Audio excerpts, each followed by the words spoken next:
Okay, so we're diving deep today into The 5 a.m. Club by Robin Sharma. This one was requested by a lot of you. And I think, the early excerpts here, I think really set the scene for like a pretty big transformation that's about to go down for some pretty interesting character. Yeah, you hit the nail on the head. The focus is, like you said, peak productivity, personal mastery, living a life that you actually enjoy, you know? Yeah, totally. And we've got this group of people kind of all centered around this concept of the 5 a.m. Club. And we're going to see how that unfolds. Yeah, and these first few encounters are like the first few scenes in a movie, right? Yeah. You've got an entrepreneur struggling to keep your business alive. Yeah. And not just struggling, but like really losing hope. And then there's this super talented artist guy who seems to be his own worst enemy, just constantly sabotaging himself. Yeah, and then of course you've got this vagabond who appears to be, well, just that, a Yeah. vagabond, but who turns out to be a billionaire, Mr. Riley or Stone Riley. Yeah. And these three totally different people, they end up at this seminar led by this mysterious figure called the Spellbinder. Right. So our mission today is to really break down these initial encounters, the vibe of the seminar, the first impressions between these characters, and the big ideas that are starting to emerge. Exactly. And let's like really set the scene of the seminar itself. You Yeah. immediately get a sense of how different these three people are. Like the entrepreneur, she's super formal, almost like she's built this wall around herself. Yeah. And she's pretty skeptical of this whole self-help world. Yeah. But like you can tell she's there for the practical stuff, Mm-hmm. the productivity hacks, the brain science behind, being better. But Yeah. there's this deeper need there too. Like she Yeah. wants to find hope again, to Right. save her company. Yeah. And it's interesting how she picks up on this idea of protecting cognitive assets, especially in today's world where we're constantly bombarded with digital distractions. Like, how do we even begin to protect those assets? Right. Like it's not just about turning off your phone. It's about protecting your mind Yeah. so you can actually think clearly and get deep work done. Yeah.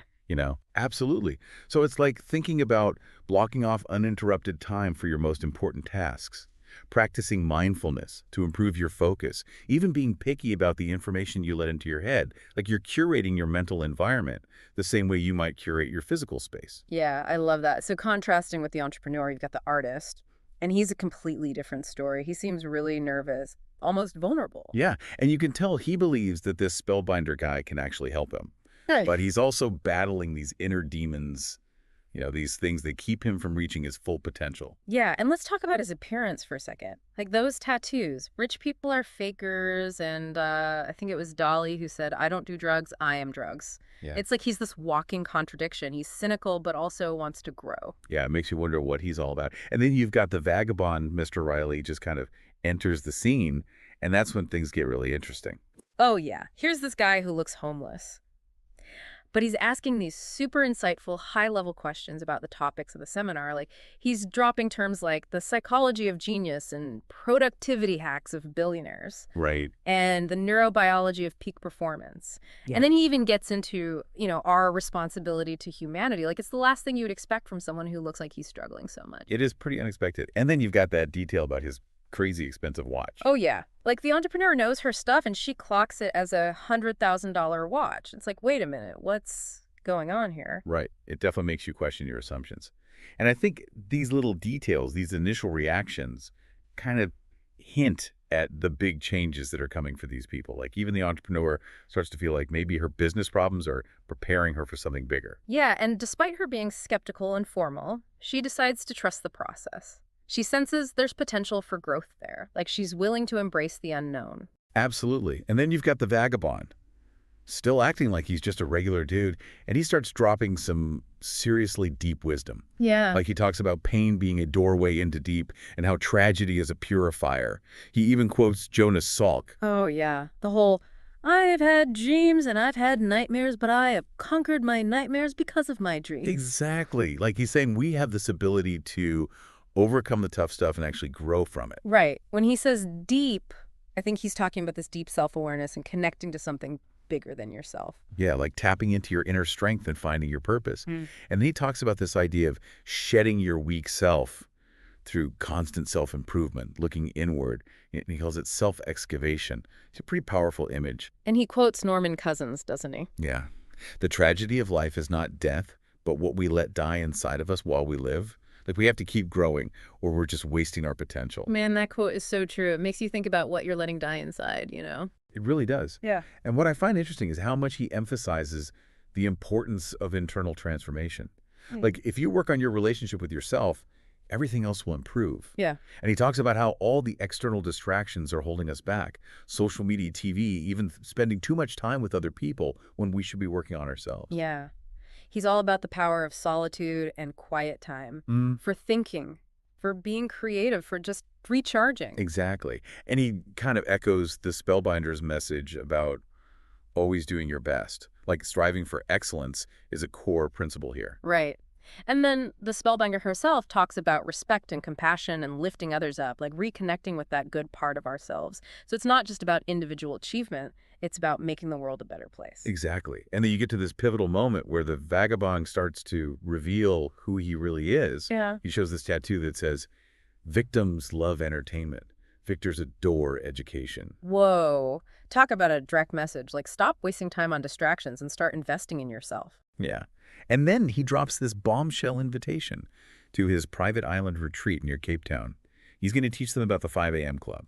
And he promises all these benefits: more productivity, better health, happiness, inner peace. Like, who wouldn't be interested? Right. And he's going to teach them how to create amazing projects, develop insane focus, unlock tons of energy.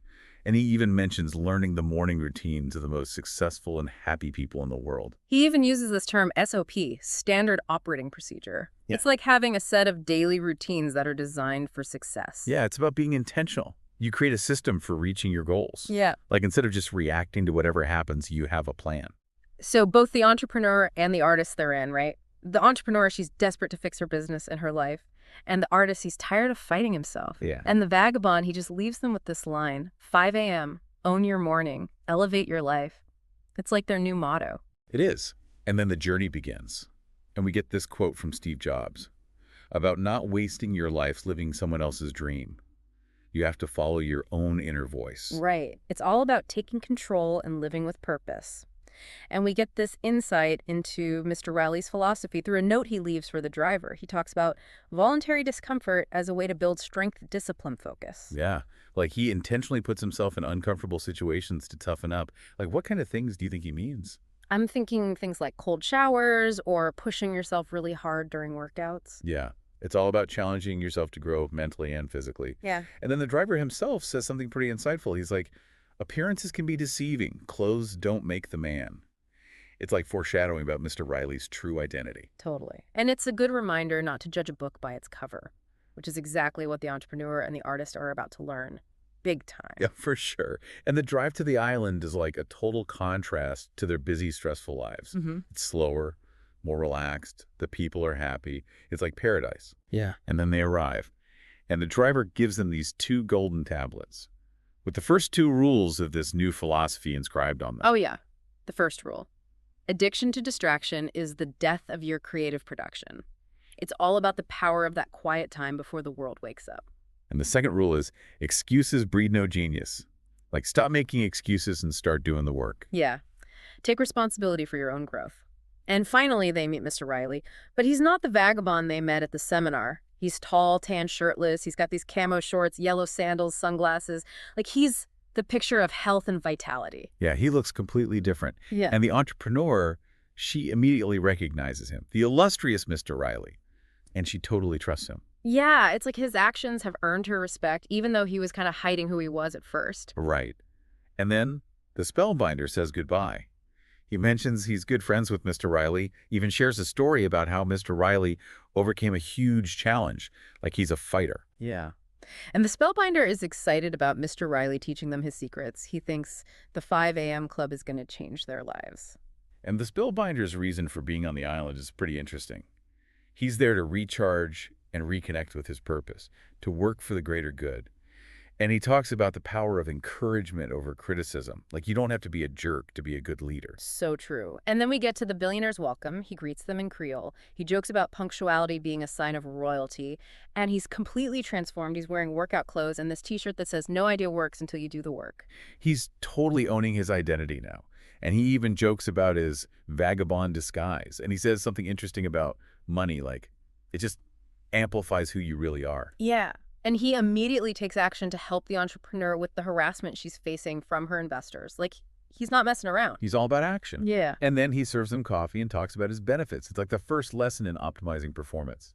And then there's this weird moment with the bottle in the ocean. It's like he summoned it with his mind, and it washes ashore with this silk scroll inside. It sets a really mysterious tone. It does. And then he starts talking about the importance of being meticulous, like Hmm. paying attention to detail.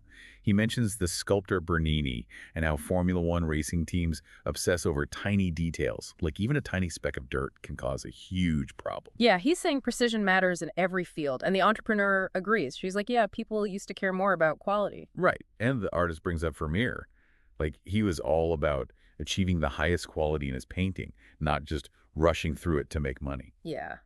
And then Mr. Riley tells this story about the spellbinder always ordering hot water with lemon wherever he goes, even in Lucerne. Yeah. Like, he's so consistent even with his small routines.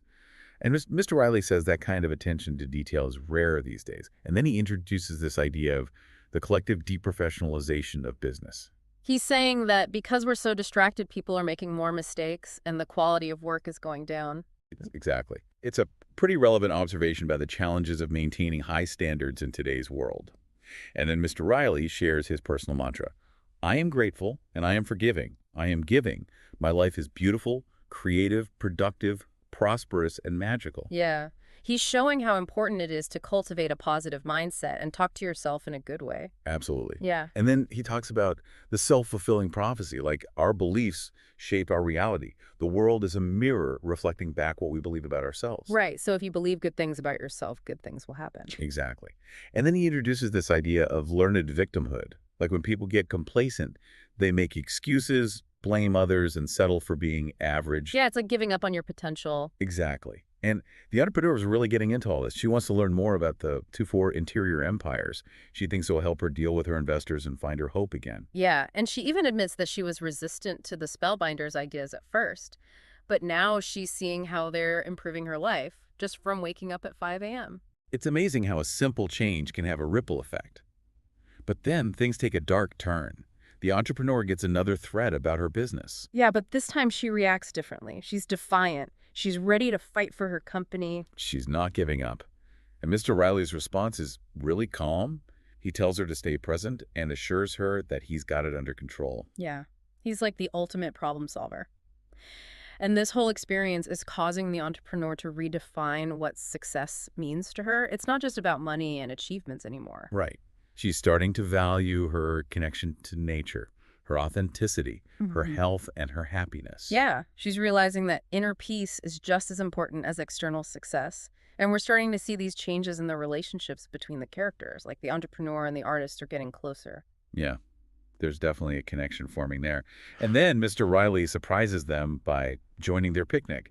It's like he's showing them that even billionaires can be down to earth. Yeah, and then bam, helicopter ride. Right out of nowhere. The artist notices Mr. Riley's watch on the pilot. And then the pilot turns out to be Mr. Riley. Classic Mr. Riley. And he repeats that line, own your morning, elevate your life. And where are they going? Agra, India. The entrepreneur and the artist are bummed that they have to leave Mauritius before learning more about the 20-20-20 formula. Yeah, they're eager to learn more. And then Mr. Riley gives his definition of a warrior: to continue when aching to stop, to advance when longing to quit, to persist when feeling like giving up. Powerful words. And he claims them as his own. And when they get to India, an impeccably dressed aide just appears out of thin air with a pashmina shawl. Yeah. Like, Mr. Riley is always one step ahead. Yeah, it's like he's got magic powers. And then he drops some knowledge about habit installation. Yeah, 4 truths. First, willpower is limited, but you can renew it with rest. Second, discipline is like a muscle. The more you use it, the stronger it gets. So you're saying that if I push through difficult tasks, even when I don't want to, I'm actually strengthening my ability to do it in the future. That's exactly what I'm saying. And third, willpower is weaker when you're tired. Okay. So recovery is important.